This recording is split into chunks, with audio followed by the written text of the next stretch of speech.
los tiempos en que los hombres hablaban cara a cara con los dioses, en esos días en que cada favor divino, la lluvia o la luz del sol, debían ser pagados puntualmente con sacrificios y ofrendas, los pueblos que vivían en las frías estepas de los Andes del sur decidieron buscar un lugar elevado, lo más cerca posible del cielo, en donde honrar para siempre a los poderes del universo. Escogieron entonces la isla más grande del lago que está en la cima del mundo y allí levantaron un adoratorio orientado al este, hacia el cual todos los humanos pudieran dirigir sus ruegos con solo levantar la vista. Esa isla lacustre dedicada al Padre Sol fue llamada Titicaca y se convirtió en el lugar más sagrado de la Tierra, el principio y el fin del universo.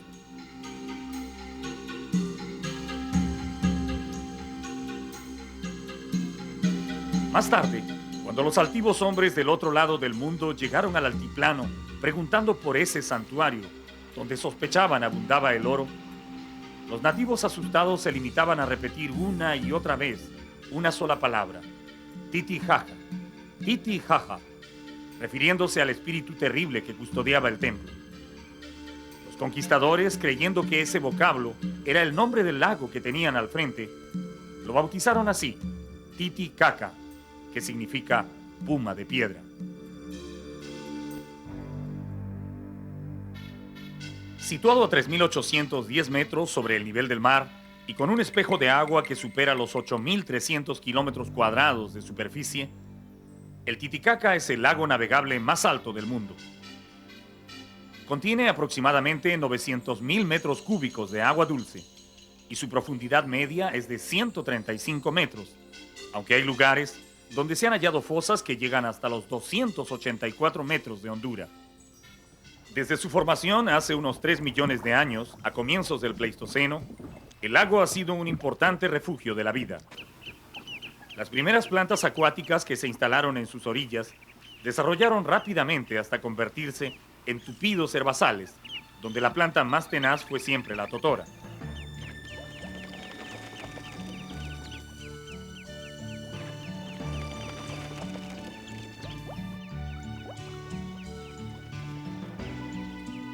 El totoral es el refugio de una gran diversidad de aves típicas del ecosistema andino.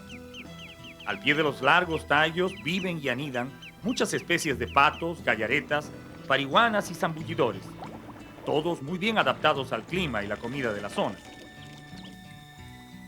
Cada una de estas aves se ha especializado en un tipo específico de comida, de tal manera que no existe competencia entre ellas, y si en algún momento surgen peleas o enfrentamientos, son solo muestras de afecto, muy propias de la época de apareamiento. Aunque resulte difícil creerlo. En estos inmensos totorales, donde el sol quema con fuerza en el día y la temperatura puede llegar a 0 grados en la noche, viven los descendientes de un pueblo muy antiguo, que hizo su hogar entre el cielo y el agua, aprovechando al máximo la totora. Las leyendas dicen que tenían sangre negra y que por eso no podían ahogarse, que tuvieron que vivir en el agua cuando sus valles fueron ocupados por pueblos belicosos que los arrojaron de tierra firme. Lo único cierto que se conoce hoy es que los uros fueron desapareciendo uno por uno hasta extinguirse por completo de la faz de la tierra. Los que hoy ocupan su lugar son aymaras y quechuas, parientes lejanos que felizmente han conservado las costumbres y tradiciones de los uros. Al igual que ellos, viven en islas flotantes, construidas todas de totora. Hacen sus embarcaciones y casas también de totora y hasta se alimentan de ella.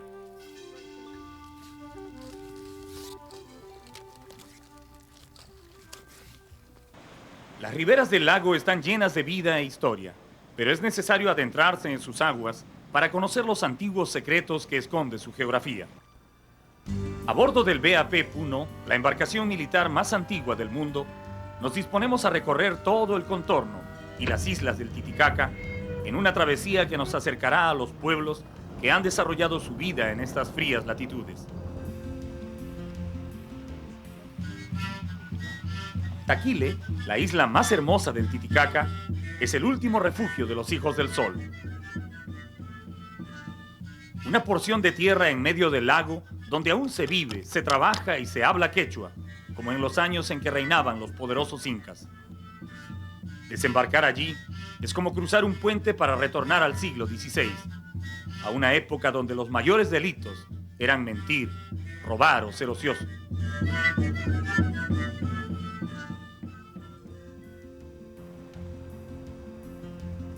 De Taquile a la isla Amantaní hay solo unos minutos de navegación, pero existe una notable diferencia entre ambas.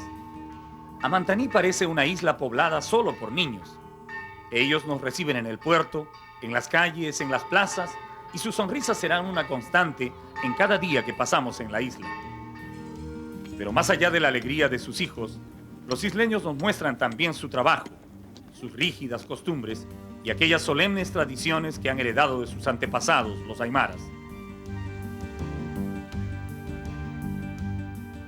El buque se adentra en aguas más profundas y rodea un extraño promontorio rocoso que sobresale unos metros del agua. ¿Por qué los barcos no se acercan nunca a esta roca? ¿Cuál es la rara influencia que emana que hasta las cartas navales la llaman la roca misteriosa? El cielo se cubre de oscuros nubarrones cuando tratamos de acercarnos a la isla Campanario, en la parte más profunda del lago. ¿Es cierto que allí las papas y el maíz crecen solos en andenes abandonados hace siglos? ¿Por qué nadie se atreve a desembarcar en sus costas? El Titicaca está lleno de misterios. Las aguas de este lago no son tan frías como uno podría imaginarse. La temperatura varía entre 10 y 11 grados la mayor parte del año, pudiendo disminuir un poco en invierno, pero jamás se hielan. Bucear en el Titicaca es una experiencia única. El fondo está cubierto de una exuberante vegetación, compuesta principalmente por algas, charas y diversas variedades de yacho. Estas plantas sirven de refugio a pequeñas agrupaciones de peces nativos, entre los que destacan los carachis y los ispis. El suche y la boga, otros antiguos pobladores del lago, son menos numerosos. Se puede afirmar que casi están desapareciendo, depredados por las voraces truchas y pejerreyes, especies introducidas que han provocado un peligroso desequilibrio en el ecosistema del lago.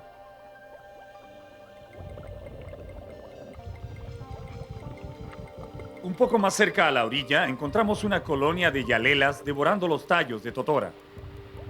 Estos pequeños crustáceos que se reproducen por miles son el principal alimento de los peces del Titicaca. Ahora vemos a los anfibios más famosos del lago. Son las ranas del género Telmatobius, que algunos también llaman ranas gigantes.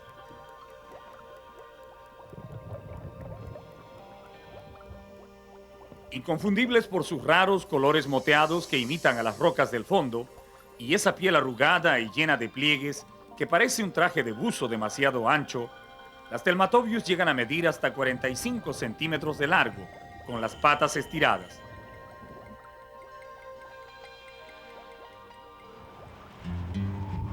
Dejamos las profundidades para continuar el viaje por tierra en busca de los pueblos aymaras y quechuas asentados alrededor del Titicaca. En la ruta encontramos pequeñas comunidades donde aún construyen putucos, esas casitas cónicas hechas de champa que inventaron los antiguos y que resisten maravillosamente las lluvias e inundaciones. También pasaremos por las grandes ciudades lacustres que lucen orgullosas sus iglesias, ricamente decoradas por los artesanos y canteros de la época colonial. Iglesias donde el pan de oro y las columnas talladas en arenisca roja, junto con los óleos de maestros europeos y cusqueños, hablan de un tiempo en que toda esa región fue el centro de las más importantes misiones religiosas en América del Sur. Una época de grandeza que ahora reposa esperando un nuevo renacimiento.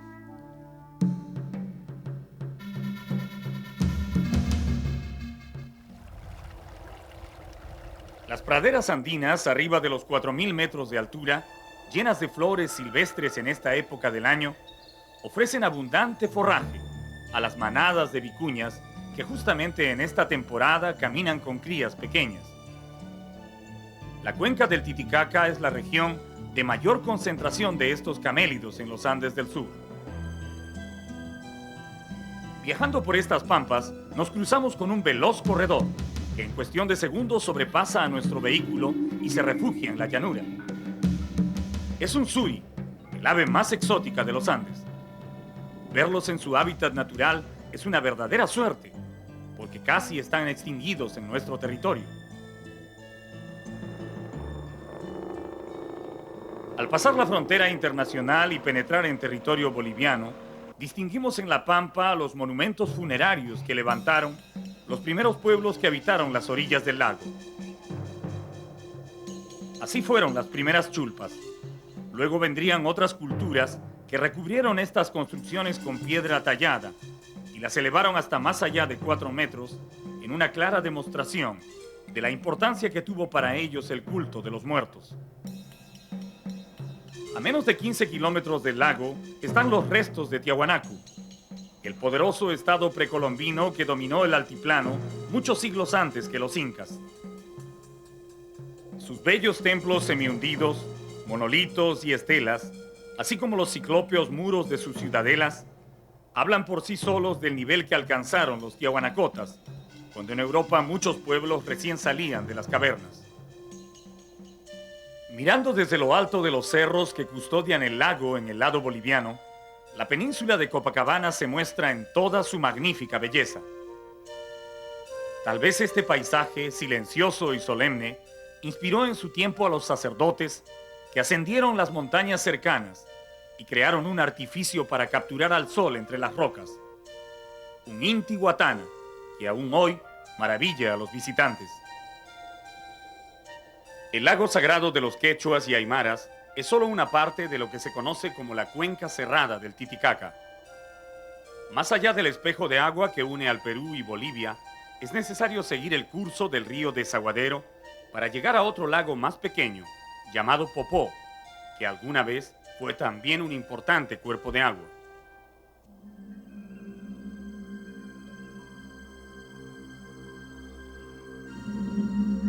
Abrazado por el sol que durante siglos ha evaporado sus aguas y sin más tributario que el río Desaguadero, el Popó se está convirtiendo en un espejismo interminable, en cuyo lecho han quedado varadas para siempre las barcas que alguna vez sirvieron para la pesca.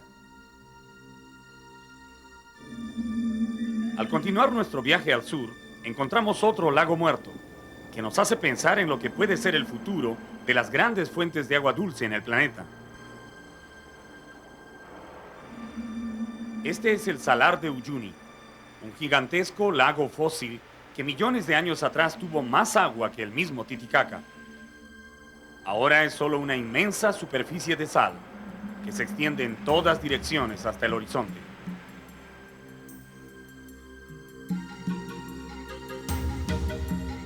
Mientras algunos lagos de América del Sur ya han muerto y otros se van convirtiendo en salares, el Titicaca deslumbra por su belleza y abundante agua dulce. Pero su equilibrio es muy delicado. Basta cometer un exceso con el agua de los ríos que lo alimentan o contaminarlo con desechos para que se inicie un proceso de extinción que en la naturaleza casi siempre es irreversible. Este lago, que fue cuna de asombrosas culturas en el pasado, es nuestra más preciosa posesión para el futuro.